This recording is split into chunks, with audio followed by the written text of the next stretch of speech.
Skull Rock Podcast is brought to you by the generosity of the following companies. The Old Mill Press, publishing beautifully crafted books that illuminate our world. To learn more, visit theoldmillpress.com. And by listeners like you. Hi, I'm Director Kevin Lima, and you're listening to the Skull Rock Podcast. Aye, mateys, remember this as the day you sailed with the Skull Rock Podcast. Proceed at your own risk, and mark well me words, mateys. Dead men tell no tale. Welcome to Skull Rock Podcast, the show about all things Disney and pop culture. Every week we take you behind the scenes of some of your favorite Disney films, theme park attractions, performances, books, music, as well as what's streaming, what's in theaters, and what's happening in this universe of entertainment. Hi, I'm Aljon Go, musician and longtime Disney, Marvel, Star Wars, and pop culturist.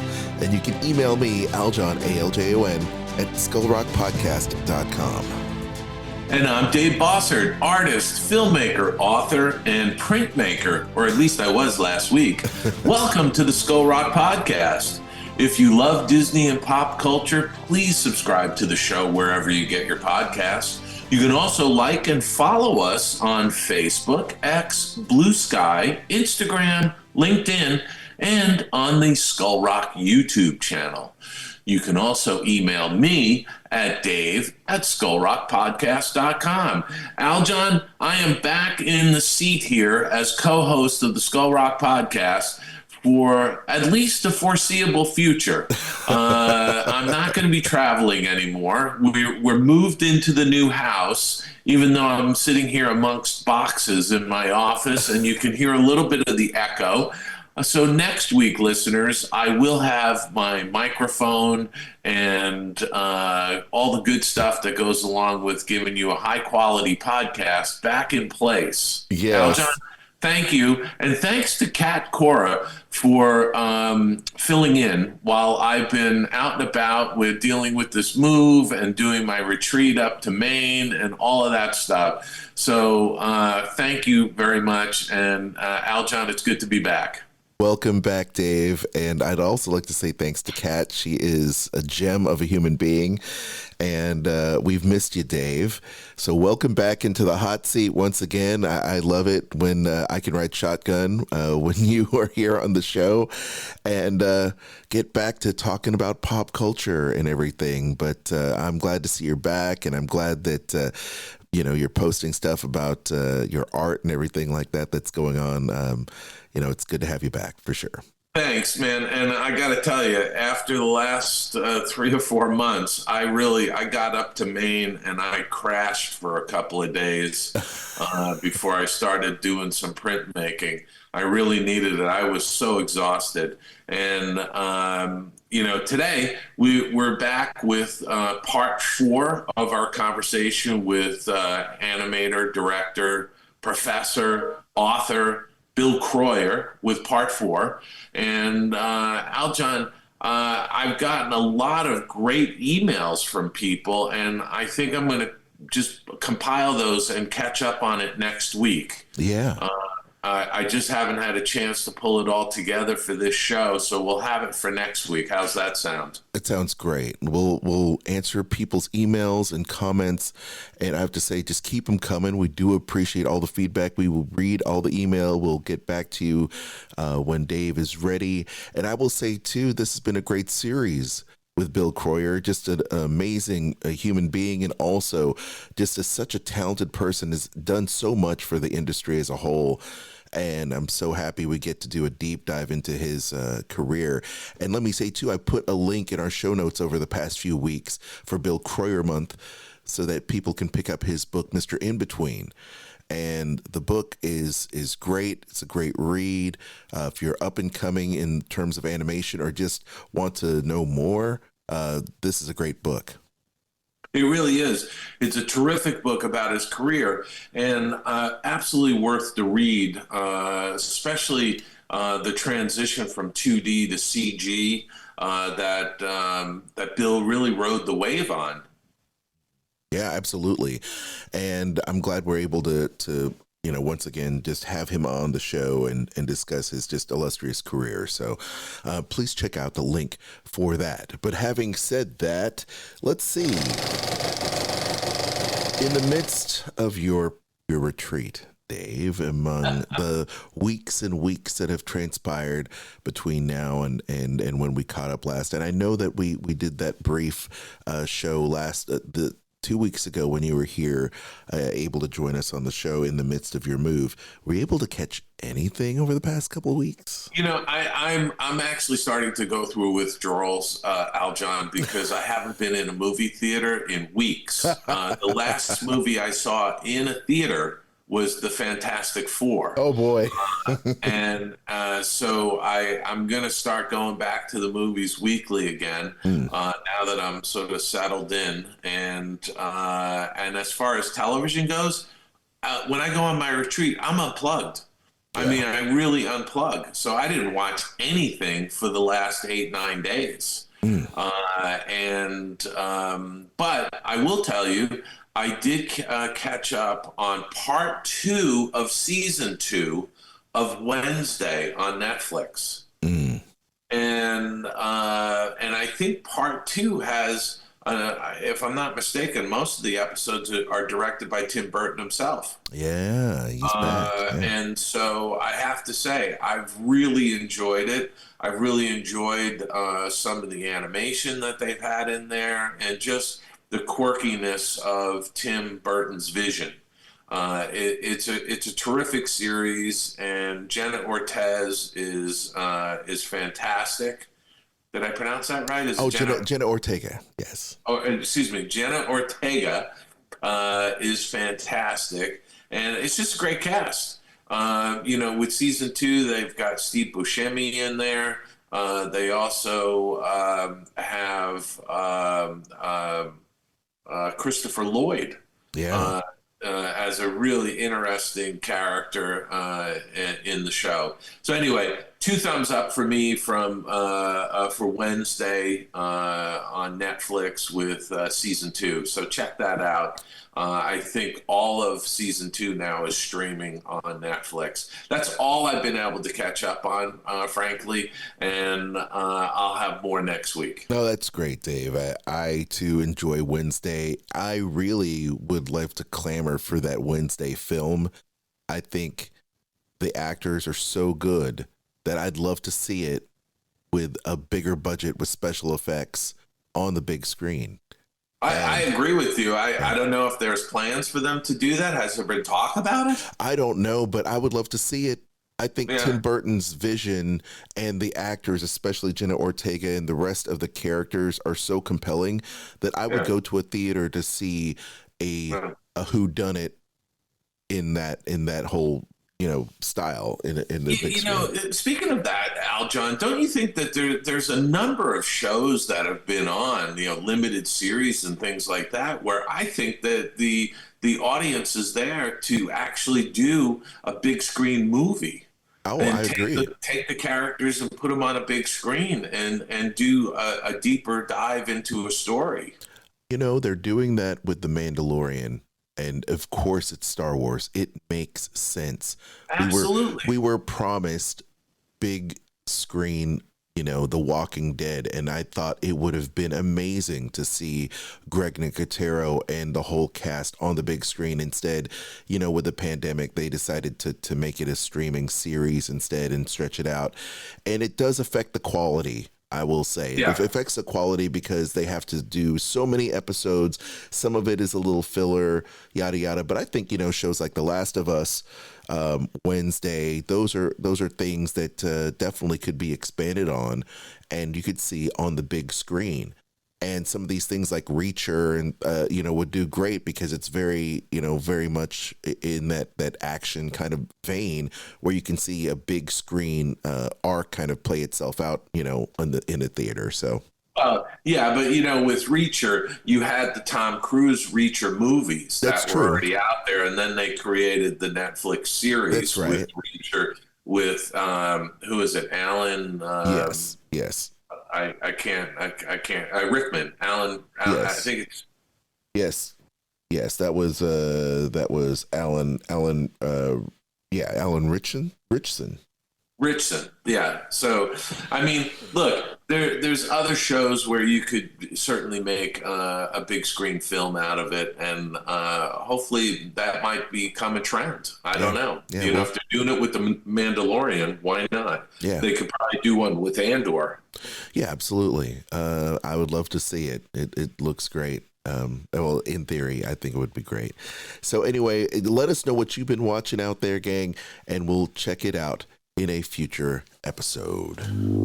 Skull Rock Podcast. This week in Disney and pop culture. All right, Dave, let's check out the charts. You know, I've been able to check out the Hollywood Reporter streaming charts, and of course, Wednesday is at the top of the list on Netflix with tons of views, right? Wednesday, Sullivan's Crossing, K-pop Demon Hunters, Bluey, Grey's Anatomy, SpongeBob SquarePants, The Hunting Wives, King of the Hill, Family Guy, and Big Bang Theory round out what people have been streaming in the top 10. Wow, that's a very eclectic list. It is. People like to laugh, and I think, people need a break from the heaviness over the past few weeks. So, how about the movies? K-pop Demon Hunters on Netflix is a streaming movie. People love the K-pop Demon Hunters. It's a phenomenon, Dave. I can't explain it.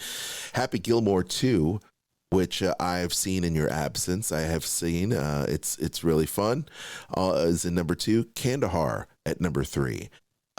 Netflix owning the top 3 streamers. The Pickup on Prime Video, which to me the trailers look hilarious. I'd like to see that. Also, Night Always Comes on Netflix, Hobbs and Shaw on Netflix, Gods of Egypt, Marry Me from 2022, Journey to Mysterious Island on Netflix, and Kingdom of the Planet of the Apes on Prime. That rounds out your top 10 streaming movies. And The Kingdom of the Planet of the Apes is fantastic. Absolutely. I'm hoping they're going to do another installment, with Caesar. I believe so. I mean, that franchise keeps going and going and going, and with the technology today and the motion capture and the way they're able to create the apes in Kingdom of the Apes is just phenomenal. It's so believable. It's so well done. Yeah. I mean, honestly, I just hope they do another one.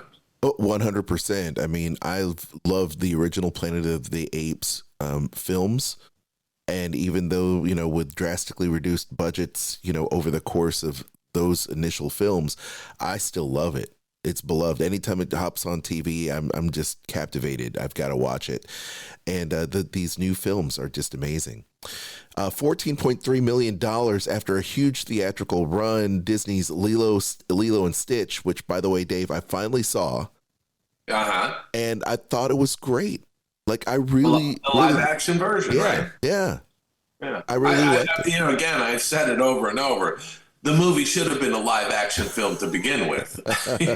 Exactly. I could have seen that as a Mary Poppins live action and animated film. It would not have bothered me a bit, but now we get to see it. I'm glad they, had a theatrical release and they were able to up the budget for the special effects. My kids absolutely love Lilo and Stitch. They love the animated classic and all the TV shows and sequels to follow, and they absolutely love this as well. 14.3 million views over 5 days as it hits and premiered on Disney Plus on September 3rd.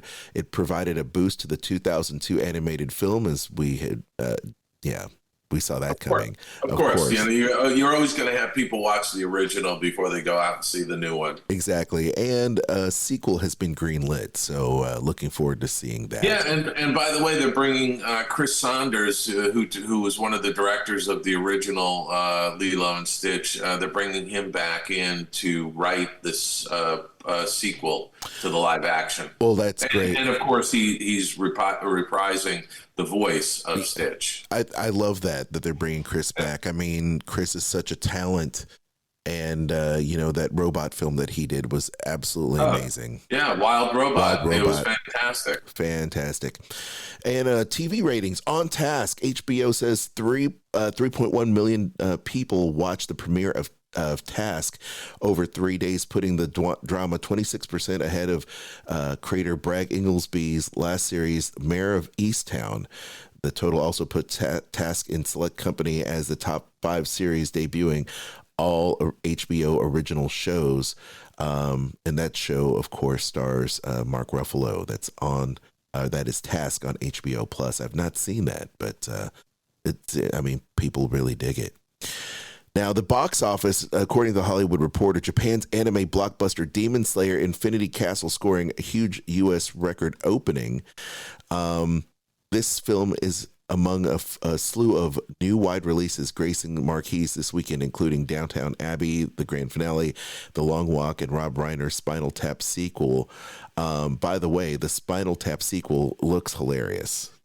By the way, you said Downtown. It's Downton. I don't know why I said that. It's Downton Abbey. Why did I say that? You're like Downtown Abbey.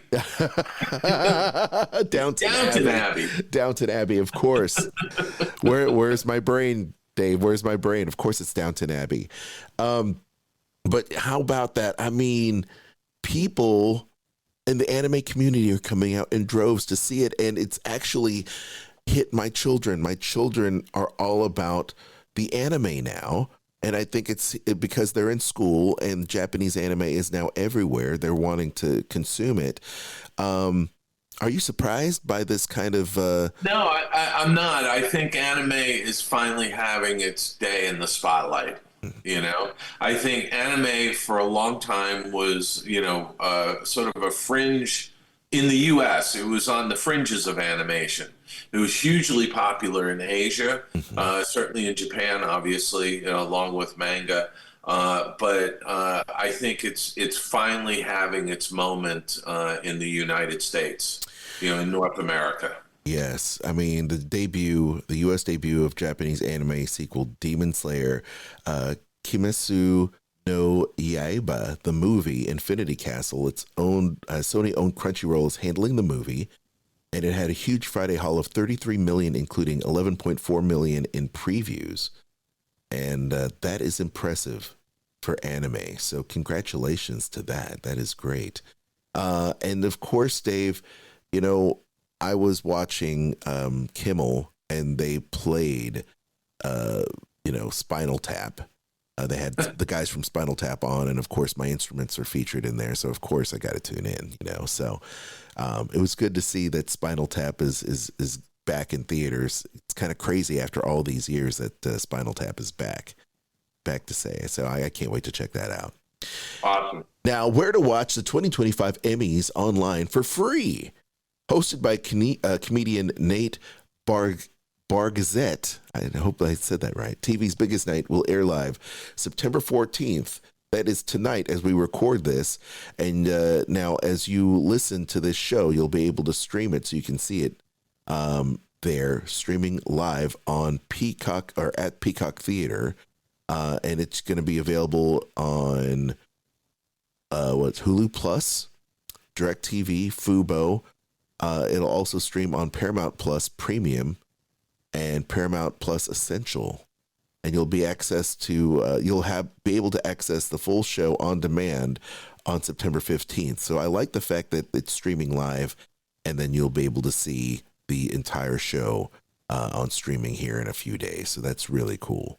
Dave, do you have any dogs in the hunt here for the Emmys that are happening? Not at all. Not at all. I mean, Aljon, there are so many award shows now. It's insane, Yeah. And I mean, look, I'll be curious to see who the winners are, but I'm not going to rush out and watch it. Well, Severance leads the noms with a total of 27 mentions, followed by The Penguin with 24, The Studio and The White Lotus with 23 each, The Last of Us with 16, Andor and Hacks with 14, Adolescence and The Bear and The Pit each with 13. A lot of these shows, Dave, you've seen over the past year. They're all great shows. They're all great shows. The Pit I've talked about. The Pit's fantastic. Mm-hmm. Hacks is hilarious. It's so well done. Yeah. Gene Smart is fantastic. I mean, how do you pick winners out of those groups? You know what I mean? Because they're all great shows. The Penguin, I mean, honestly, it's just some amazing TV. Well, this is a really, really good time for people to sit back and enjoy the content that streaming has to offer, because there's so many quality shows like The Pit and Bear and Andor, just The Last of Us, of course. As I mentioned, just really good stuff. So anyway, Dave, here we are. It's once again time for Obituary Roll Call. Well, as I said, Dave, it's been a heavy week.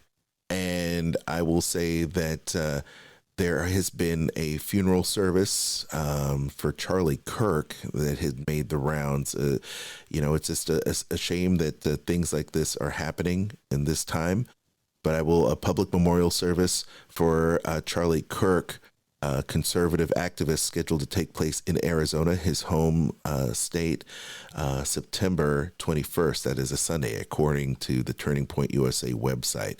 Of course, he was murdered several days ago as we record this at a student event at the Utah University, if I'm not mistaken here. University of Utah. University of Utah. Yes, there it is right there. Aljon, here's the thing. I mean, this was just so shocking, and it's not the end of it. There's going to be more of these kinds of things, which is so sad. I didn't agree with everything Charlie Kirk had to say, but the thing I respected was that he gave everyone a platform. He gave people the opportunity to ask questions and to debate him. He opened up a conversation. And that's what it should all be about, is conversation. Agree to disagree, but at least allow people the respect of having their own opinions, Exactly. And that's the sad thing here is that, this murder is going to probably spark other attempts as, quote, payback. And I just really feel like we need to all step back as a nation and just stop this, And I don't know if you can. I don't know if it's, the can of worms has been opened and you can't get it back in. You know what I mean? Yeah. I just don't. The whole thing is just shocking and sad. It is. I live my life led with empathy, respect, and love. Dave, every single week you say, take care of each other. Yeah. And it's just really important. I think at the end of the day, we can't let other people win and dehumanize people. People are important. And I think we'll find common ground, and the fact that people are still human beings. And if we remember that, we lead with empathy, everything else will be just fine. I hate that people are losing friendships and family members over their own different thoughts, and we can agree to disagree. That's completely fine. Humanity. Listen, Yeah. I agree with everything you're saying, Aljon. I mean, look, the fact of the matter is that we should be able to have our own opinions. If you didn't like what Charlie Kirk was saying, don't listen to him. You don't have to listen to his show. You don't have to listen to his podcast or his interviews. If you don't agree with him, that's fine.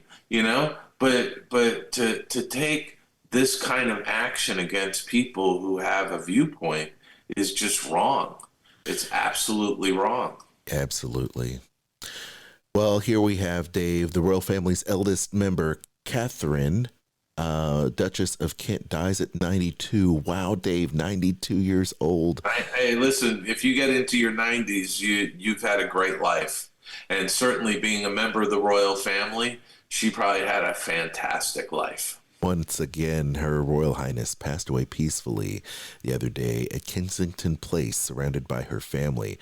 How about that, Dave? There's something else. Now, What does it say who she was? Like, was she a cousin, or I mean, where So was she in the family? the royal, who was the eldest member of the firm, was married to Prince Edward, Duke of Kent, who was the first cousin to the late Queen Elizabeth II. Got it. Okay. So there you have it. Just about Yeah. that. That happened earlier this week.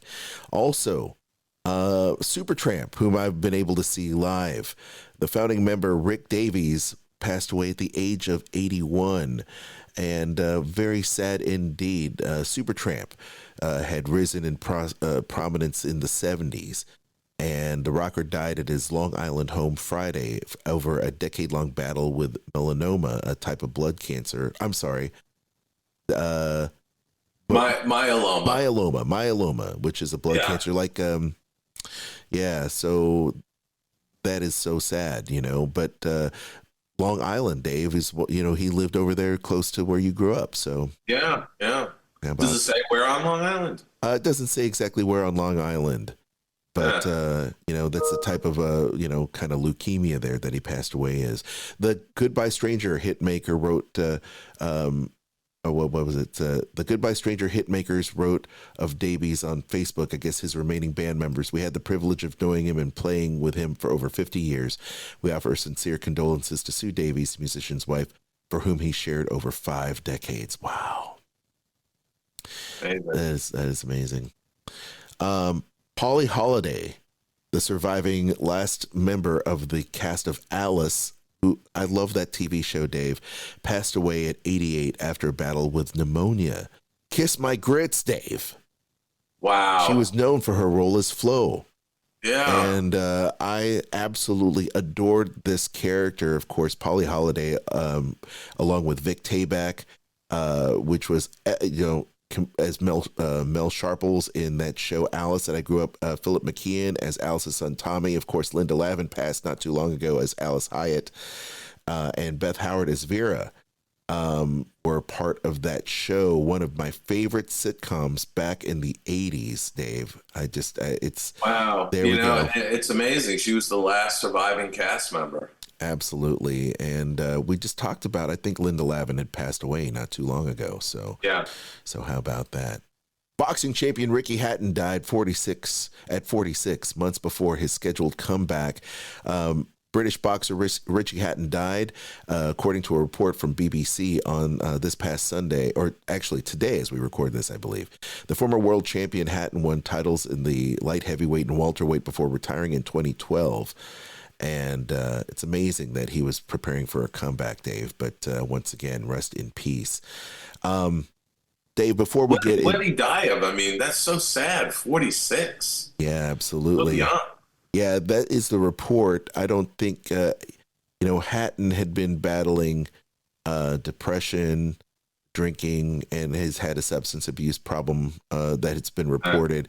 But the body was found this morning, I think, as we record this. The death is not being treated as suspicious, a police spokesperson had said. So, wow. Who knows? But I'm sure we will find out in the days to come.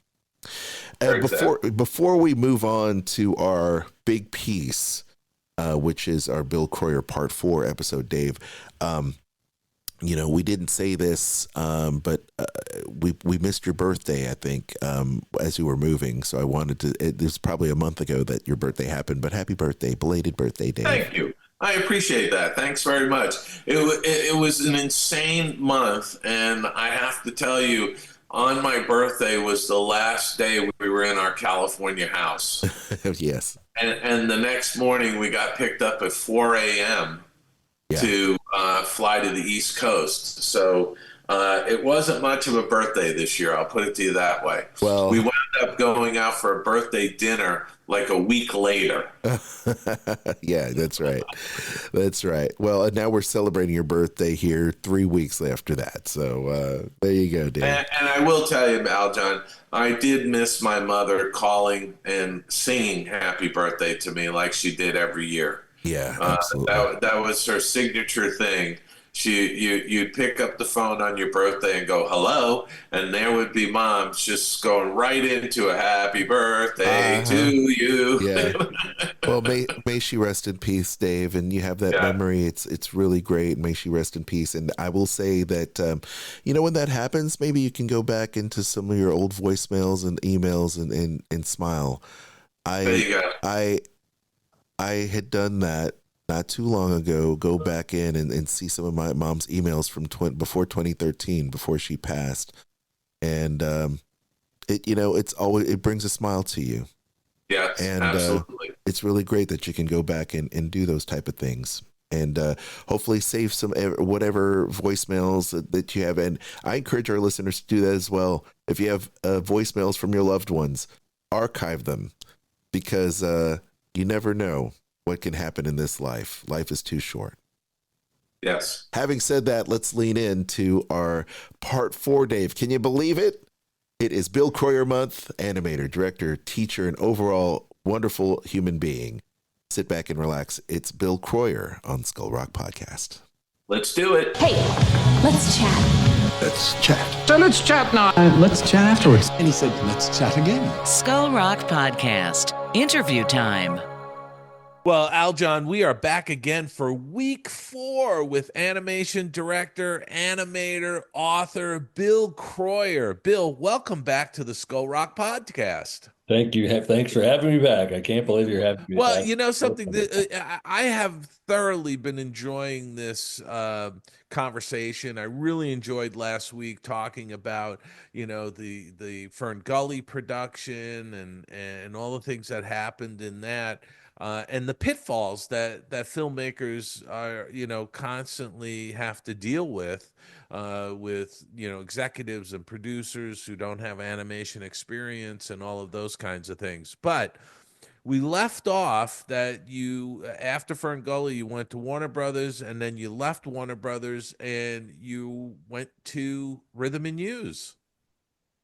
They threw me a lifeline. I had finished, I had had a disastrous parting with Warner Brothers feature animation, and I was sitting at home really with no prospects. And out of the blue comes this phone call. And now, I had known, John Hughes and Pauline Cho and Charlie Gibson. I'd known them since they started the company, because the CG world is so small in those days. You knew everybody. And I'd often go and visit them in Hollywood and everything and see them. And so they were friends. I just never worked with them. And then I get this call and they said, hey, we just moved into a new building down in the Marina del Rey. It's brand new. We're really trying to do some new stuff. And we want to get into character animation. And, would you come down and do some directing here? And I went, I'd love to do that. So I'm thinking, I told Sue, I think this is a good bridge for me, to go down there and keep busy doing this. It'll be a lot of fun.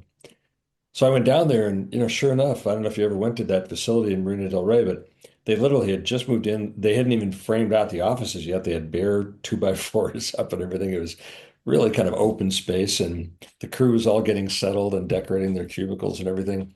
And they wanted me to start on a commercial. I can't remember what it was for.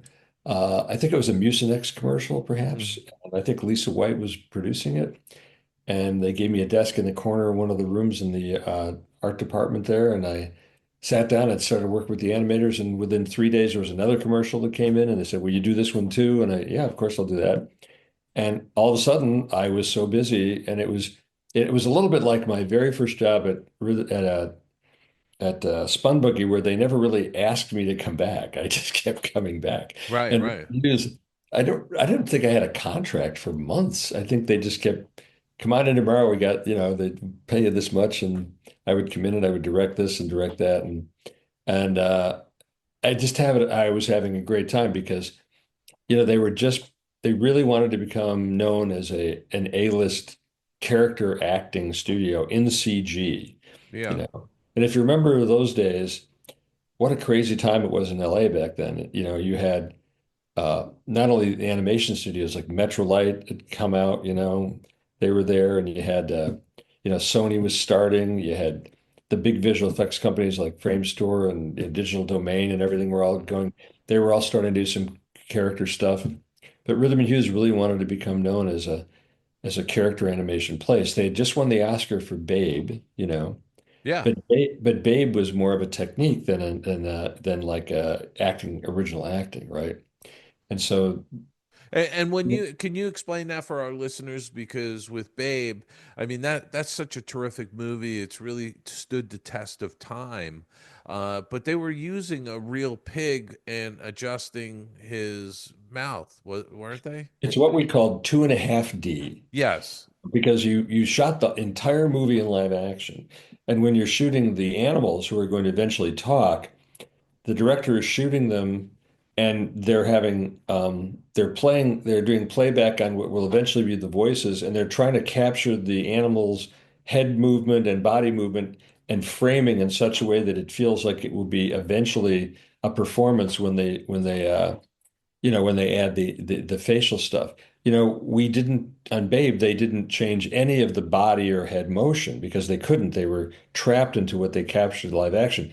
The only thing they did was they, of course, replaced the movement of the eyes and the mouth with the dialogue. And the Hmm. way they did it was, a revolutionary technique that they got an Academy Award for. They, of course, you know, they built uh, a CG model, a duplicate of the animal's head, and then they had to track the live action footage, tracking this happened in the old days. And remember, film is flat, it's 2D, it's a 2D plane. And so you had to take the 3D wireframe model, and that's in a 3D space, right? And then somebody has to sit there and frame by frame by frame, they have to position that 3D model as if it looks like it's inside the head of the 2D image, right? Yep. And we had an entire soundstage, 55 people on workstations that did nothing but tracking.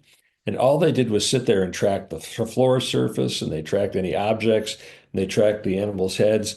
So they fit 3D objects into a 2D world. And then after they fit them in, then additional animators went in and they went ahead and they animated the mouths and animated the things. And then they mapped the original fur or skin or whatever back onto the CG model to make it work. It was really quite a remarkable feat that they did it, and it And, worked and great. very labor intensive and very time consuming. Very labor intensive. It's the kind of thing that your iPhone does automatically now. Yeah. But in those days, it was very time consuming and very Yeah. tough to do. So that was Babe. And when I got there, And it, what year is that? That's like I 95, think 90. Babe is 88, right? Or no, I'm sorry. I can't remember. I think Babe is, I went to Rhythm and Hues in 2000, right? 99. Okay. Yeah, yeah. So just before that. Yeah. And all the commercials I started doing them, just with characters like, the Mucinex characters and these other, like, and we did the mouse in the Tom Hanks movie, The Green Mile. There was that little mouse that was a pet, Yeah. and we animated the mouse because he had to do crazy things that we couldn't get a real mouse to do. But of course, the big step was doing cats and dogs, which was I'm sorry. The first thing I did was the Flintstones Viva Rock Vegas, where we were going to do all the dinosaurs in CG. And that was going to be a big thing for us because the dinosaurs were going to be pretty major characters. And little Dino the dinosaur had a very big role, very, very comic sidekick role. And so we did that.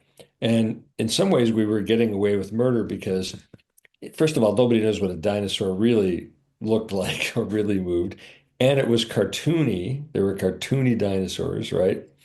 And the other weird thing is that we were splitting some of the work with the Henson Creature Shop. So the Henson Creature Shop had built some of the dinosaurs as puppets. And so we were actually matching textures to puppets. We weren't attempting to do photoreal skin or fur. We were just Yeah. matching puppets. So in that respect, that was pretty easy. So we did that, and it was a big hit and everything. And we had a lot of fun making the movie. And then the next thing that came our way was a script called Cats and Dogs.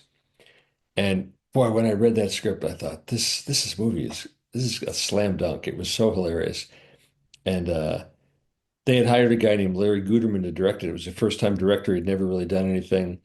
I found out later that Larry had actually worked for a very brief time up in San Francisco at Pacific Data Images. PDI. He had been hired as a potential director up there based on a recommendation from Spielberg.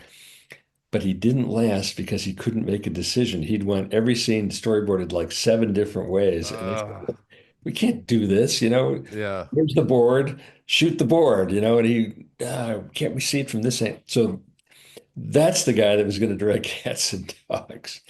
But the movie was so the script was almost so foolproof that you couldn't mess it up. And he did a good job. But for us, of course, it offered us some very unique challenges because we were going to have to now again split the work with the Henson Creature Shop, but they were going to do photoreal animals. And we were supposed to match their photoreal animals with our CG animals, which we did. We built, Lou the Beagle and all these dogs, and we did a great job, and they look so perfect. I'll never forget the first time we did our first test of the Beagle, and he was walking around on a screen. And when people would walk past the computer screen, they thought they were looking at a live action clip of a beagle. But then his skin would fall off and his muscles would fall off and the bones would keep walking. And people were, "Ooh, how could this be?" And that was because it was so perfectly made. So we did Cats and Dogs. And what was funny about this was when they started looking at dailies down in LA, our animation looked great because Bill Wessenhofer, who was the visual effects supervisor, was so finicky. He was really hard on me. I always animation directed like an animation guy. I never over syllabalized and, dialogue because people do not really talk like this. They really do not move to every single syllable. Right. We know that in animation. But Bill didn't know that because he was, and so he made us make these stupid dogs and cats talk like that. It added this extra layer of pain. But anyway, they look really good. But the problem with that was when they put our animation up against the Henson characters, they're Muppets. They do that. That's Yeah. all mouths do. And so the studio gets, wait a minute, we can't have these faces in the same movie as these faces. So we ended up having to do the Babe thing on the Henson puppets. We had to do the Babe technique and track the Henson puppets and face replace the Henson puppets. It Wow. would have been easier just to have done it originally with CG So animals. and Babe was 1995. Yeah. Cats and Dogs is 2001. So Right. there's, that 5-year period, 6-year period, there's advances happening in the CG technology and those types of techniques. Well, the advance, of course, as I just said, is we were doing fully CG animated Yeah. photoreal animals that looked real, Yeah. looked photoreal. Bill, in those 6 years you're talking about, you got to realize Rhythm News was doing tons of commercials with talking animals. I mean, we were the Sure. talking animal house. I did a Super Bowl commercial of this dog, talking about, his pet and everything. We were doing all the, and it's silly in the advertising world. You'd get an ad and they say, we want you to do a bulldog. And we go, well, okay. And they say, well, we need you to do a test. We say, a test? We've done like 40 dogs. I mean, what makes you think we can't do a bulldog? It's like 5 degrees different from, this other dog we did. No, but our dog is a bulldog. And so you know how the ad world is, you'd have to do a test of the bulldog. But anyway, Rhythm and Hues had just become talking animals are us. We were the kings of talking animals. And Cats and Dog was the movie that just really elevated us to this point where we could pretty much do anything. We could take an animal and do anything with it. And so that was a pretty successful movie. And right away, what do we get next? We got Scooby-Doo. They came to us with Scooby-Doo. Now, what was interesting about Scooby-Doo was that we thought, well, this is great. Now we can kind of go back to where we were at the Flintstones and do a cartoony dog and have fun cartoony animation. And so we met with Warner's and said, so what are you thinking of as far as, I actually brought the maquette from Hanna-Barbera of Scooby, because Mhm. they had the cartoony maquette, the sculpture of him. And I brought it and said, look, isn't this great? This is like, and they went, oh, no, no, no, no. This is a live action movie. Scooby's got to look real. And I go, well, he's gonna feel real. He's gonna have real, photoreal fur, but he's gonna be a cartoon dog. And I go, we like that. So I said, well, how cartoony, how real do we have to make him? And they said, well, I don't know. Let's show some designs. So I did this thing where I took the maquette of Scooby, right? the cartoony one, and I Yeah. just gave it to one of our artists, and I say, put this into Photoshop and just make it photoreal. Put fur on it and everything, light it so it's a totally photoreal dog, but a cartoon dog, right? Right. And then I took a real Irish Wolfhound on the others. I took a photo of a real Irish Wolfhound, or no, Great Dane. I'm sorry, Scooby's supposed to be Yeah. Great Dane. Great Dane. I took a real Great Dane with the same color coat, and then we just morphed them. I just morphed, starting with the cartoon guy here and with the real guy there. We just morphed it, so I ended up with 10 steps, where step number one was totally cartoony, and step number 10 was totally photoreal. And then I showed those 10 images to Warner's and say, okay, where can we go? And they said, well, okay, you can go to number 8, which was basically a real dog, Right. And Right. and I just went, oh man. So you know what we did? We just ignored them. We went all the way down to like number 3, and we built the model of a very cartoony Scooby and lit him and everything. And when we showed them the tests, of course, they didn't remember. They just thought it looked fine. And so that was the Scooby we did in the movie.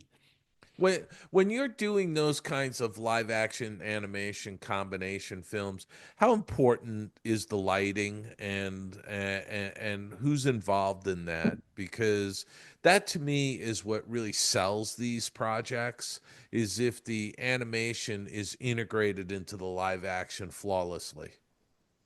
I ended up doing an entire keynote lecture on for the editor and director and lighting guy and everything about the things to think about when integrating a CG character into a live action scene, because there are all these things that should seem obvious but are often overlooked. First of all, you have to understand the scale of the character. You have to leave room in the frame. If there's any interaction between the character and objects or anything, you have to account for all that. The lighting is an issue, I mean, there are all these things the eye lines are an issue. There's all these things that make it difficult. We got to the point where we used to make life-size cutouts of our animals and have them on the set and put them in there just so the cinematographer would leave enough room for the animal to be in the shot. Hmm. And then, of course, you have to think about matting, how hard are the mats going to be? You don't want your character walking behind, like a pine needles or something where because this Right. is this is in the days when it was tough. Green screen wasn't quite as good as it is, and pulling mats was a lot more difficult, and moving tracking mats was tough. So there were many, many issues about integrating live into film. Not the least of which was just the performance, getting the live actor to look at and respond to and act as if there is this character there in front of them. Yeah. Mhm. Like somebody like Bob Hoskins on Who Framed Roger Rabbit really was able to pull that off extremely well. But there's been other films over the years where you're watching it and you're kind of like, where's the actor looking? Because they don't seem to be really looking in the character's eyes, you know? Yeah, I know. I remember when I visited Rob Minkoff when he was making his first Stuart Little movie.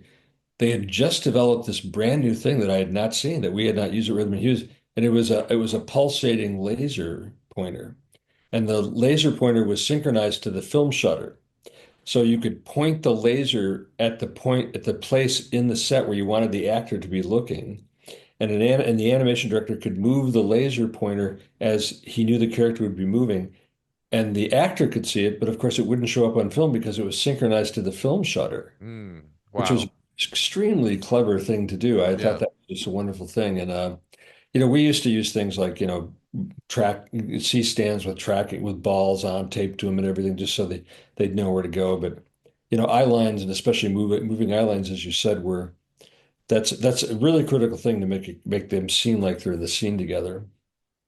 And one thing I kind of liked about my job as the animation director at Rhythm Hughes was I was almost completely free to do the character performance.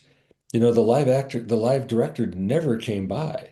I mean, they gave us the plates, but as far as the performance of Garfield or Scooby, or any of these characters, I pretty much just told my animators, no, do this and do this. And I was very precise in the performances. And I got very few notes back from the dailies saying, And I think that's partially because the live action directors really weren't experienced with animation. I mean, would that be an easy way to sum it up?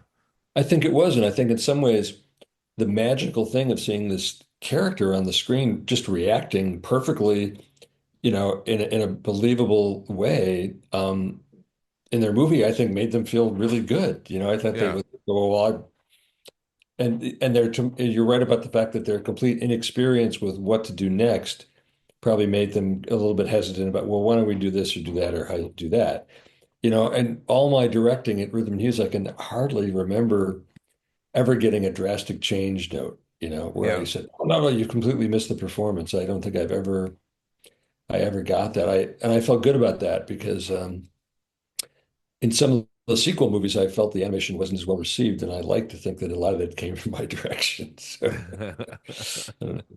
So you were doing you did Cats and Dogs. You did what next? I mean, what were some of the Well, big the big films one, you of course, was Garfield? I did Garfield, and Garfield was I had 60 animators working on that movie, and it Yeah. was a lot of work, and it was very hard work, and it was over. Um, we were we for some reason Rhythm Hughes was hitting one of those spots where we weren't getting a lot of movies coming in, and it was going to be a problem. But we heard of this one movie that was germinating out there in the world called The Lion, Witch, and the Wardrobe, Yeah. which was going to be a huge movie. And we found out that we got the news that we weren't even being invited to bid. They were bidding, I think, Sony, they were bidding, I can't remember who, Digital Domain, and then maybe another shop, and we weren't even invited to bid on it. Why? I don't know why. And we, unless they thought, I don't know, but what happened was uh, one of my people who worked with me, a good friend of mine, Vicky Jensen, was pretty close friends with Andrew Adamson, and Andrew Adamson was the director of Lion, Witch, and the Wardrobe. And I think I said to her, Vicky, we should be able to, you got to let us get in there. And we called them, and finally I got a meeting with Andrew Adamson and the producer, Mark. Oh man, he's like the biggest producer in Hollywood that I'm spacing out. Anyway, so me and Lee Berger and Richard Hollander from Rhythm and Hughes went over to Disney, and we met with Andrew Adamson and the producer, and we just pitched him and said, "Look, we've done all these animal movies. We really do good performances. We can do fur. We can do everything. You should let us at least get in the running on this movie." And they said to us, "Yeah, okay, all right, okay." It says we're making everybody do a test, and everybody's going to do the same test, and okay, we'll let you do the test. And so in the last minute, they kind of let us in the door. And what the test was going to be, it was going to be a beaver, and he was going to be delivering a line that was being voiced by Bob Hoskins. And we were supposed to do a 20-second thing of the beaver acting with this dialogue. And we said, okay, great. So they sent us the dialogue, and they sent us what the beaver was supposed to, a concept of the beaver, which just looked like a beaver. And so I did, of course, what I thought you're supposed to do. I storyboarded the sequence, I sat down and I just storyboarded the whole thing. And I called Andrew. I said, "Can I come and show you the board?" And he goes, "Well, yeah, okay." And weirdly enough, nobody else was showing him storyboards. So I came in and I showed him the idea, and he was being a good director. He went, "Oh, okay. And how about this? And how about this? And how about this?" And oh, great ideas. And I went back and literally, of course, in one night, I reboarded the whole thing, and I went back in the very next day and said, "How about that?" And he goes, "Yeah, I like that. That's exactly what I like to see." So da da da. So we go back and we produce this test, and it was great, and we got the job. We got the Wow. whole film based on that. So we went from being out in the cold at all to getting the biggest job Rhythm he has ever gotten. It was so big that it was bigger than our previous year's billing. Wow. So it kind of not only saved the studio, but put us on a whole other track for doing these big features. And that was a really nice to have happen. And the irony of that was that after I did that, I finally took a break because I'd been working so hard on Garfield, and I finished it. Sue and I took a vacation. And while I was gone, they got cold feet and they decided we can't give Rhythm Hughes the entire job. We'll just give him half the job. So we did lose half the job. And then because we'd already brought on another animation director to work with me, uh, it was Richie Bainham, and we ended up having Richie do Lion Witch and the Wardrobe. So it was kind of frustrating for me that this movie that I sort of got for us, I didn't get a chance to work on. But look, it's hard to argue with Richie Bainham. He's Yeah, like, but you still got half the movie into your shop. and it was a You know? huge job for Rhythm and Yeah, Hughes. They did Aslan, they did the Beaver, of course, because sure. that was the character. We got all the Yeah. juicy acting characters, and it was great for Rhythm and Hughes. It gave us put us back on track, and then we started getting other big movies. Eventually, of course, Life of Pi being Yeah. one of the biggest. I'm curious how was it on Garfield? Was Jim Davis involved much or not at all? Not at all. Never saw him. Never Never spoke to him. saw him. Yeah. Or anything Just about him. No. I mean, the yeah. big thing on Garfield was getting Bill Murray to do the voice, Yeah. and he was a lot of fun. And Garfield, was a character that, I don't know. I guess I didn't really totally think Bill Murray was totally right for the personality of Garfield. And we followed the performance of Bill's voice and the story and everything, and it worked okay. And then we got this note at the very end of the movie to do that dance sequence. I don't know if you've seen it, but he does that. I feel good, Yeah, yeah, yeah. and I thought this is so out of character for Garfield. Hmm. Garfield is basically a lazy slug. Right. You get Yeah. Garfield up off the couch. That's his entire persona. And to have him dancing like this, I said, I really, really was against that. But as you know, this is a big thing with animators. We know these characters, and we know how they're created, we know their personalities, and then they get taken into these live action worlds with live action writers and directors, and they completely lose the characters we knew about. Of course, Well, the worst it's example, because right? they don't know them. They don't know the Yeah, characters, so they're just doing whatever they feel like. yeah. The most horrendous example is Space Jam, where Bugs Bunny becomes the victim. Yeah. Bugs Bunny is not the Right. screw. Bugs Bunny is the screwer. Yeah. That's who he is. So it was kind of the same with Garfield. I just thought this dance scene, man, this doesn't feel like Garfield to me. Oh well, what are you gonna do? You Hmm. know.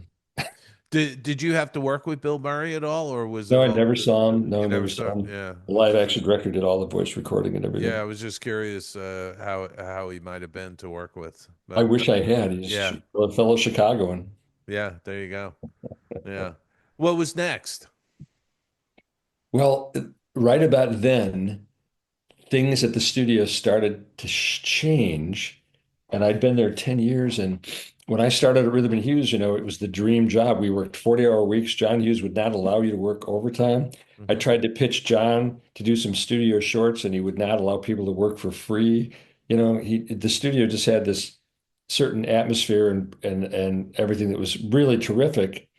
Um, and as the pressures of the industry started to grind on us, the work weeks got longer, 50-hour weeks, 55-hour weeks, and everything, all that stuff. I'm getting up there. I'm the oldest person in the studio other than John Hughes. And I'm thinking, am I really I love it here, but is this really, am I really to start putting up with this new world? And then just at that moment, I got that call from Chapman University. It was weird how that worked. Yeah, so before we get into that, I'm just curious, what year was that about for you?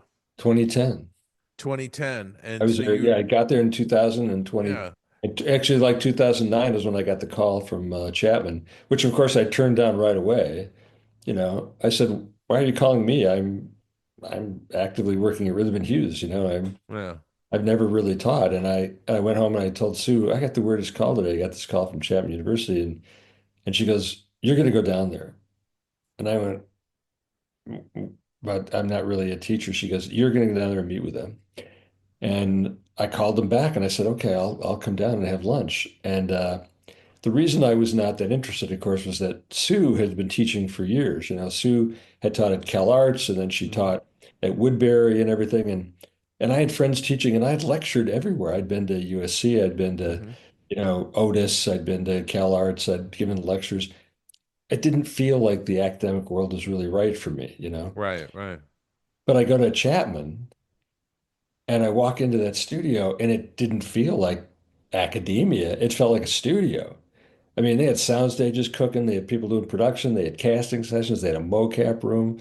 I mean, they were making movies. And I thought, man, this is like So that was more of a hands-on program where you were putting teams of people together to do projects, right?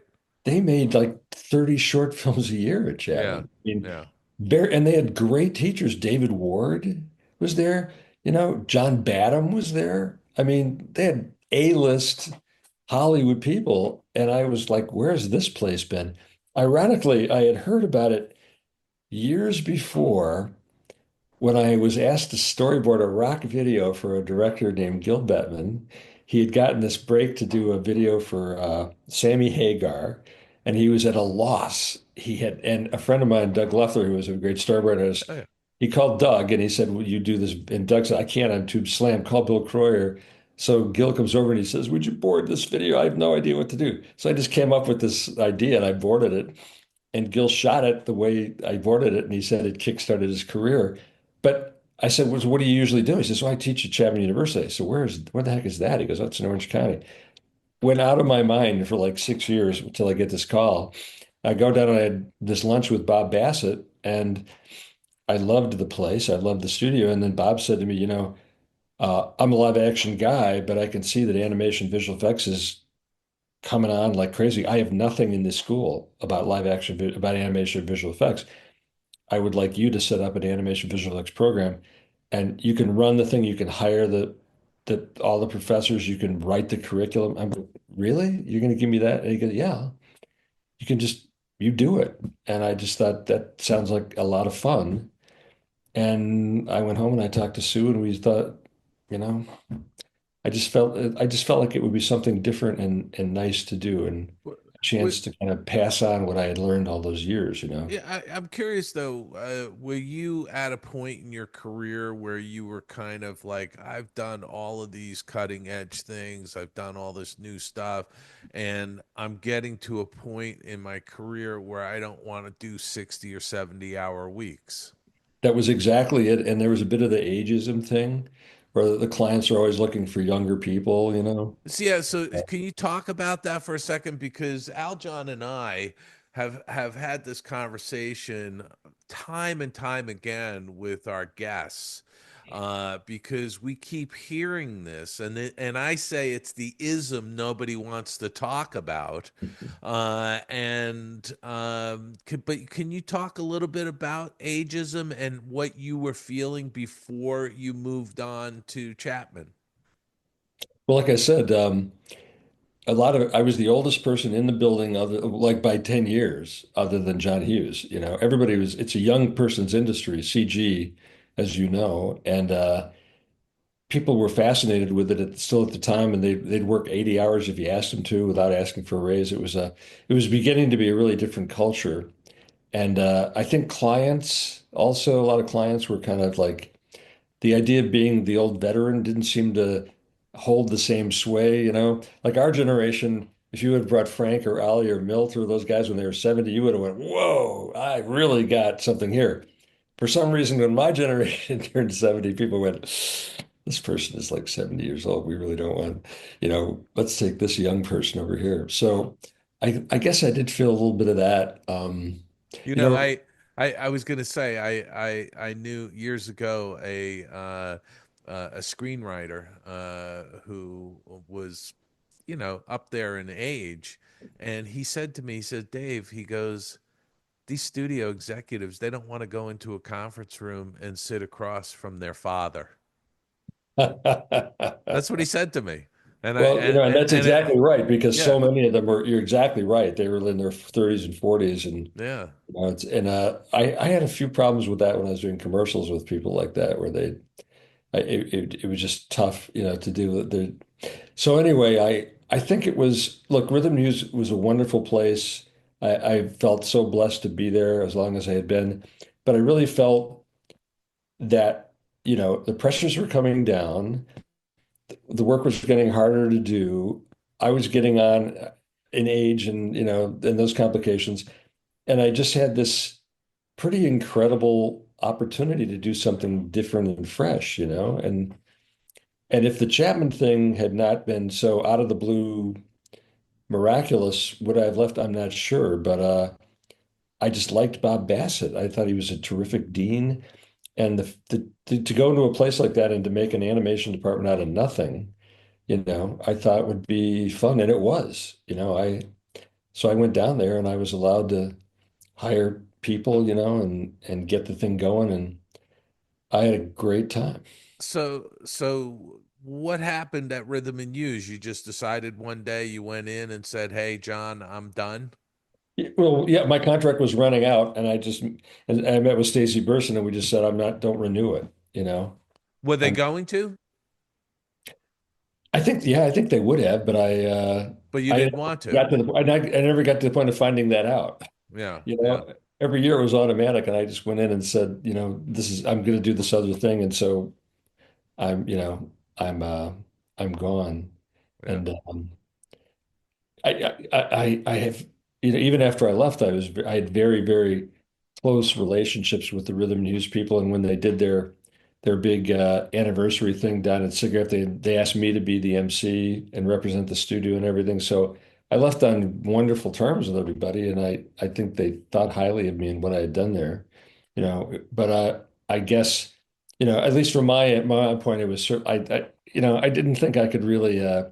Things were getting a lot more technical too there, and I didn't think I was really the right guy at the time for that. So Yeah. it all worked out miraculously that on both sides, it was better that I moved on. It was a nice, smooth, easy transition for you. Absolutely perfect. You couldn't have been scripted any better, and as I said, I felt like my retirement from Chapman 10 years later was exactly the same. Well, hold on a second. You're kind of just like you're just shooting along the timeline Jumping here. ahead here, yeah. I want to take my time here because I kind of feel like this is a good place for us to end, and we'll come back next week and we could talk about the Chapman chapter, if you will. You think there's a whole interview? I do think there's a whole interview there. I really do, and I have a lot of questions for you. Do you want to just end it with saying you went to Chapman? You're there for 10 No, I'm years? happy to talk about it. I think it's a great story, and And also, it's not about just building the program. It was the type of students you had go through there, and it's an opportunity to toot their horns a little bit of who came out of that program and all of that. And then I want to talk about your book. Okay. How does that sound? Okay. You're talking. All right. If you think people can stand one more interview, I think we could do one more episode with you, Bill. I really do. So with that, I'm going to say we're going to see you next week right here on the Skull Rock podcast. Thank you for being on the show this week. Okay. My pleasure. This is Rasulullah Zadani, layout supervisor, and you're listening to Skull Rock Podcast. Skull Rock Podcast is now on Patreon. Dive deeper into the world of animation, films, and behind-the-scenes stories with your hosts, Aljon Go and Dave Bossert. Not only will you be helping to keep the magic alive, but you will be part of our special community with ad-free episodes. We want to thank friend of the show, Joshua Volkert, as well as Skull Rock crew members, Steve Minch and Chris Banis, for their support. If you would like to join our Skull Rock crew, please visit our Patreon link in our show notes or visit patreon.com/Skull Rock Podcast. Thank you for listening and for your continued support of everything we do. Skull Rock Podcast, where you hear the stories behind the adventures. Let's get out of here! Come on, Scotty, let's get out of here. Let's get out of here. Let's get out of here! Let's get out of here, Lieutenant. Another great episode, Bill Kroyer. Part 4, Dave. Amazing, amazing discussions as always. It really was. I really enjoyed the conversation with Bill. And I think he was surprised that it went 6 parts, by the way. He didn't think he was going to have a lot to talk about, and he was very complimentary at the end of it all.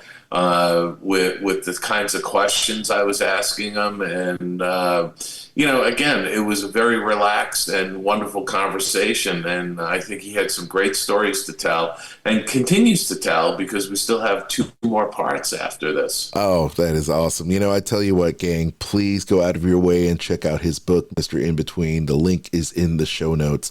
Absolutely amazing stuff. Well, gang, thank you for tuning in to the very end. If you love Disney and pop culture, please subscribe to the show on your favorite podcast platform, including YouTube. Get out there, subscribe to the show, and leave us those comments. We really do appreciate it.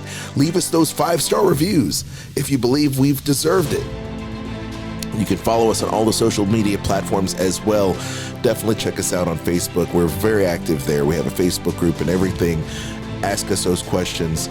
LinkedIn, Dave and I are both on there. Instagram, X, we're there. Also check out our myriad of shows, the cornucopia, if you will, at the Skull Rock Podcast Vault at skullrockpodcast.com. They're all in there. You can also email us. We do appreciate that. Dave or Aljon at skullrockpodcast.com. You can also check out my podcast every week, Dining at Disney, where myself, my wife Kristen, and Kat Arcori, we go in, we talk about Disney, we talk about, of course, the parks and our favorite topic, Disney food. Dave? Well, Aljon, as always, you can hear me on the Tunes Behind the Tunes on SiriusXM Disney Hits Channel 133. All during September, we're featuring the song Miracles of Molecules. Love it. By the Sherman Brothers from Disneyland's Adventure Through Inner Space. So you can check that out. Also, over at theoldmillpress.com, you can get signed copies of my books, including my latest book, Find Your Happy Place, the 8-Step Guide to Boosting Your Creativity Through a Personal Retreat, winner of a gold medal at the Fire Book Awards. And by the way, I just did my retreat, which was just absolutely fantastic. So you can learn all about that in my new book. Also, go to davidbossert.com. Lots of free content and free stuff you can send away for. So check that out. And as always, Aljon, go out. Everybody, go out and have a fantastic week. The weather has been beautiful on the East Coast. Just be kind to one another. Respect each other's opinions. And go and have a fantastic week. And we'll see you back here next Monday, right here on the Skull Rock Podcast.